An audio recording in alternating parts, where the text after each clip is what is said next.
জাগো বাহে তিস্তা বাঁচাই স্লোগানে তিস্তার পানির ন্যায্য হিসাব ও মহাপরিকল্পনা বাস্তবায়নের দাবিতে 2 দিনব্যাপী অবস্থান কর্মসূচি চলছে তিস্তা পারের 5 জেলায়। দুপুরে কর্মসূচির উদ্বোধন করেন বিএনপি মহাসচিব মির্জা ফখরুল ইসলাম আলমগীর। তিস্তা অববাহিকার 11টি পয়েন্টে জড়ো হয়েছেন রাজনৈতিক নেতাকর্মীরা। নদী বাঁচানোর এই আন্দোলনে শামিল হয়েছেন স্থানীয় কৃষক, শ্রমিক সহ বিভিন্ন শ্রেণী পেশার মানুষ। রাত থেকে মিছিল নিয়ে এসব জামায়াতে স্থলে অবস্থান নিয়েছে অনেকে। তাদের দাবি বিচ্ছিন্নভাবে নয়, অন্তর্বর্তীকালীন সরকারের সময়ে শুরু হতে হবে তিস্তা মহাপরিকল্পনার কাজ। পাশাপাশি ভারতকে তিস্তার ন্যায্য হিস্সা চুক্তি বাস্তবায়ন করতে বাধ্য করতে হবে। আয়োজকরা জানান, আন্তর্জাতিকভাবে তিস্তার ক্ষতবিক্ষত পরিস্থিতি তুলে ধরে ভারতকে তিস্তা চুক্তি বাস্তবায়নে চাপ প্রয়োগ করতে এই উদ্যোগ নেওয়া হয়েছে।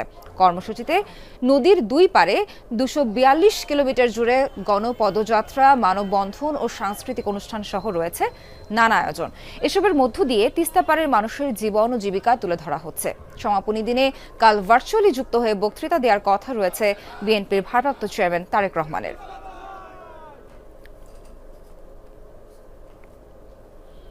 এখন হাজার হাজার বাড়ি ঘরের কোনো হিসেব আছে? যত বাঁশ ঘাস দিলে বাজার দেখছিল সমস্ত ভাঙিয়ে গেছে। আমরা সবাই সকাল থেকে খেয়ে না খেয়ে এখানে অবস্থান করতেছি এই 48 ঘন্টা কর্মসূচিকে আমরা বাস্তবায়ন করার জন্য। ভাঙিয়ে আমাদের এলাকা ধ্বংস করে দিতেছে, মানুষ সব মনে করে অসহায় হইতেছে। আমরা চাচ্ছি যে আমরা এই আন্দোলনের মাধ্যমে যেন তিস্তা মহাপরিকল্পনা বাস্তবায়ন হয়। দর্শক, এই বিষয়ে বিস্তারিত জানাতে আমাদের সহকর্মী রবিন আছেন মূল অনুষ্ঠানের লালমনিরহাটে। সেখানে আমি রবিনের কাছে যেতে চাই। রবিন, কর্মসূচির স্থলে এখন কি অবস্থা আর বিএনপি মহাসচিব ঠিক কখন বক্তব্য দেবেন, বিস্তারিত জানাবেন। কোটি মানুষের আস্থার ভালোবাসায় 11 বারের মতো দেশের 1 নম্বর রেফ্রিজারেটর ব্র্যান্ড ওয়ালটন।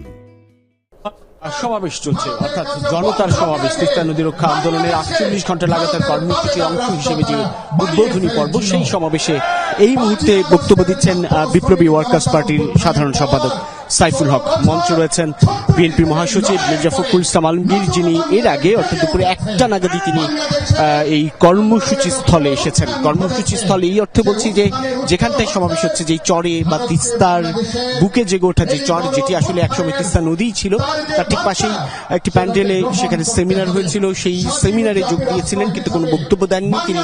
সরাসরি এর পরপরই এই সমাবেশ স্থলে এসেছেন এবং রয়েছেন বিএনপির ভাইস চেয়ারম্যান শামসুজ্জামান দুদু এবং প্রধান সমন্বয়কারী এই কর্মসূচির আসাদুল হাবিব দুলু। সেই সঙ্গে এই অঞ্চলের, অর্থাৎ আমি যেখানটায় রয়েছি লালমনিরহাট প্রান্ত, তিস্তা সেতুর সেই লালমনিরহাট প্রান্তের এই অঞ্চলের যত মানুষ রয়েছেন, বিপুল সংখ্যক মানুষ আসলে প্রত্যেকে এসেছেন। শিক্ষার্থী, কৃষক, জেলে থেকে শুরু করে শ্রমজীবী, পেশাজীবী মানুষের এই ঢল থেকে তিস্তার পানির ন্যায্য হিস্সা নিশ্চিতের সেই দাবিটুকু আরো একবার উত্থাপন করছেন। তারা বলছেন তিস্তা মহাপরিকল্পনা বাস্তবায়ন করতেই হবে, তা না হলে এই অঞ্চলের মানুষের জীবনযাপন আরো বেশি দুর্বিষহ হয়ে উঠবে। কেননা যেমনটি বরাবরই বর্ষায় প্রবল বন্যা এবং নদী ভাঙনের শিকার হতে হয় এই অঞ্চলের মানুষকে, ঠিক তেমনি শুকনো মৌসুমে খরার মুখোমুখি হতে হয়, যার ফলে এখানটায় দারিদ্র্যের হার যেমনটি বাড়ছে, তাদের দিন যাপনের যে জীবন মান সেটি ক্রমেই অবনতির দিকে ঘটছে। এবং সেই কারণেই দীর্ঘদিনের যে দাবি এই অঞ্চলের তিস্তা তীরবর্তী 5টি জেলার সাধারণ মানুষের, সেই দাবিটুকু আরো একবার এই মঞ্চ থেকে উত্থাপন হওয়া।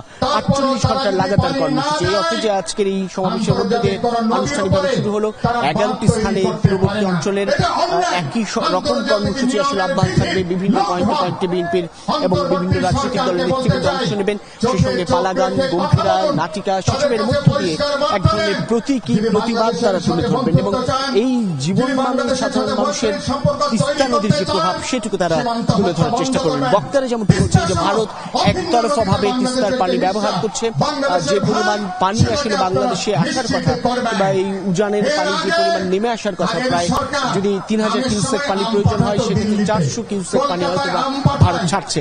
এই যে বৈষম্য আন্তর্জাতিক আইন লঙ্ঘন করে, সেটির প্রতিবাদ জানানো হচ্ছে এই মঞ্চ থেকে এবং এই কর্মসূচির মধ্যে দিয়ে তিস্তার পাড়ের মানুষের সেই দাবিটুকু উত্থাপিত হলো আরো একবার এবং সেই দাবি পূরণে ভারত এবং আন্তর্জাতিক মহল কার্যকর উদ্যোগ নেবে এমন প্রত্যাশা সাধারণ। তিস্তা মহাপরিকল্পনা বাস্তবায়নের বিষয়ে সবশেষ জানাচ্ছিলেন রবিন। অসংখ্য ধন্যবাদ আপনাকে।